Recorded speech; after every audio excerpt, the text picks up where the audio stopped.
Hello, and I am on chapter 6, and I'm on page 87. My other phone has gotten so hot that I have to use this phone now. So I don't know what's going on with that other phone. So we'll just go from this page and start over. Hold still, said Meredith, giving Elena's hair a reproving twitch. I will think, said Bonnie from the window seat, that they were both wonderful. Who? Elena murmured absently. As if you didn't know, said Bonnie. Those two guys of yours who pulled off the last-minute miracle at the game yesterday. When Stephen caught that last pass, I thought I was going to faint or throw up. Oh, please, said Meredith. And Matt, that boy is simply poetry in motion. And neither of them is mine, Elena said flatly.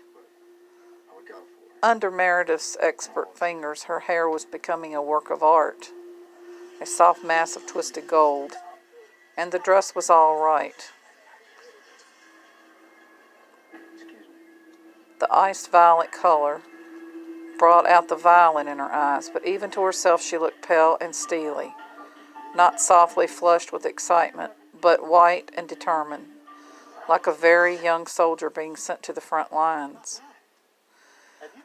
Standing on the football field yesterday, when her name was announced as homecoming queen, she had only thought in her mind he couldn't refuse to dance with her. If he came to the dance at all, he couldn't refuse the homecoming queen. And standing in front of the mirror now, she said it to herself again. Tonight, anyone you want will be yours.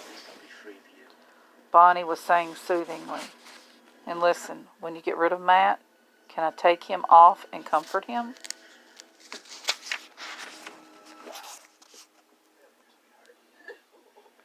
Meredith snorted. What's Raymond going to think? Oh, yes, you can comfort him, but really, Elena, I like Matt. And once you home in on Stephen, your threesome is going to get a little crowded. So, do whatever you want. Matt deserves some consideration. He's certainly not getting it from me, Elena thought. She still couldn't exactly believe what she was doing to him. But just now she couldn't afford to second-guess herself. She needed all her strength and concentration. There, Meredith put the last pin in Elena's hair. Now look at us, the homecoming queen and her court. Or part of it anyway. We're beautiful. Is that the royal we are? Is that the royal we? Elena said mockingly. But it was true. They were beautiful. Meredith's dress was a pure sweep of burgundy satin, gathered tight at the waist, and pouring into folds from the hips. Her dark hair hung loose down her back, and Bonnie, as she stood up and joined the others in front of the mirror, was like a shimmering party favor in pink and black sequins. As for herself, Elena scanned her image with an experienced eye and thought again. The dress is all right. The only phrase that came to mind was crystallized violets. Her grandmother had kept a little jar of them, real flowers, dipped in crystallized sugar and frozen. They went downstairs together as they had for every dance since the 7th grade, except that before Caroline had always been with them. Elena realized with faint surprise that she didn't even know who Caroline was going with tonight.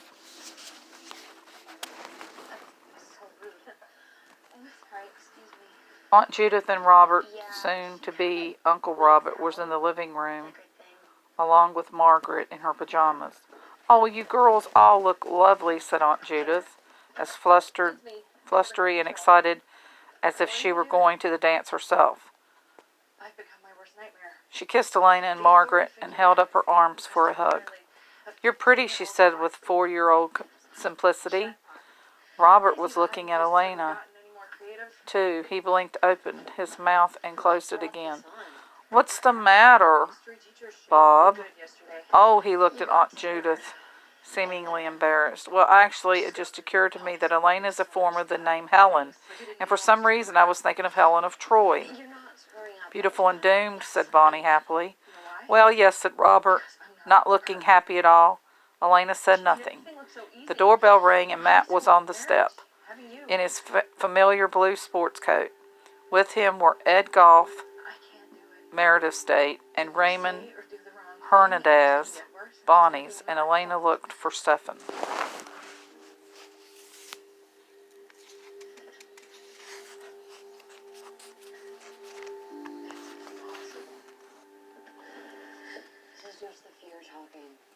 "He's probably already there," said Matt, interpreting her glance. "Listen, Elena." But whatever he had been about to say was cut off in the chatter from the other couples. Bonnie and Raymond went with them in Matt's car and kept up a constant stream of witticisms all the way to the school. Music drifted out the open doors of the auditorium as Elena stepped out of the car. A curious certainty rushed over her. Something was going to happen. She realized, looking at the square bulk of the school building, the peaceful low gear of the last few weeks was about to slip into high. "I'm ready," she thought. I hoped it was true. Inside it was a kaleidoscope of color and activity. She and Matt were mobbed the instant they came in, and compliments rained down on both of them. Elena's dress, her hair, her flowers. Matt was a legend in the making another Joe Montana, a sure bet for an athletic scholarship. In the dazzling whirl that should have been life and breath to her, Elena kept searching for one dark head.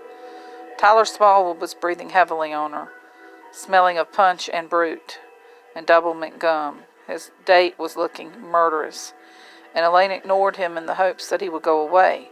Mr. Tanner passed by with a soggy paper cup, looking at his collar, was strangling him.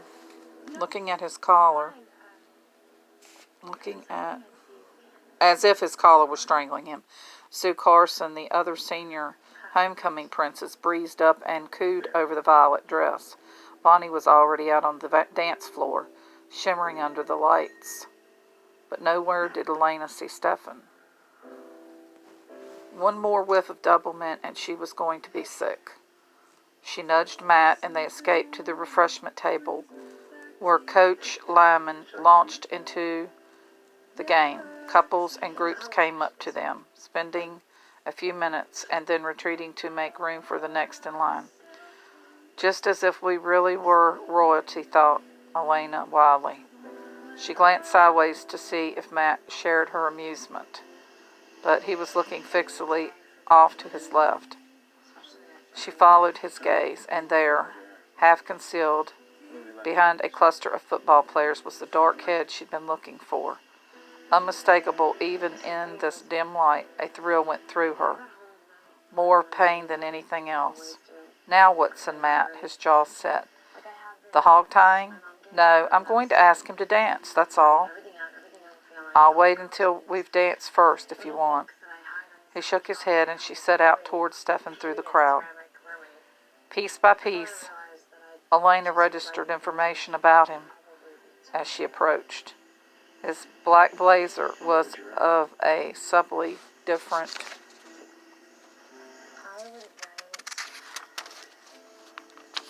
cut than the other boys,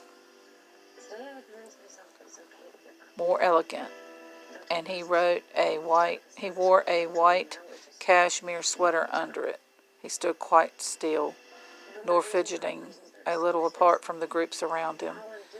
And although she could see him only in profile, she could see he wasn't wearing his glasses.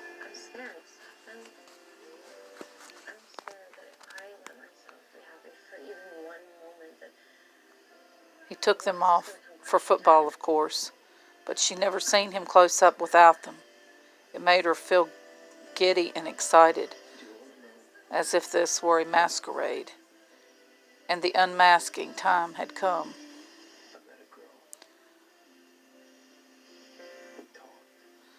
She focused on his shoulder, the line of his jaw, and then he was turning toward her. In that instant, Elena was aware that she was beautiful. It wasn't just the dress, or the way her hair was done. She was beautiful in herself, slender, imperial, a thing made of silk and inner fire. She saw his lips part slightly, reflectively, and then she looked up into his eyes. Hello. Was that her own voice, so quiet and self-assured? Her eyes were green, green as oak leaves in summer. Are you having a good time? She said. I am now. He didn't say it, but she knew it was what he was thinking. She could see it in the way he stared at her. She had never been so sure of her power. Except that actually he didn't look as if he were having a good time. He looked stricken,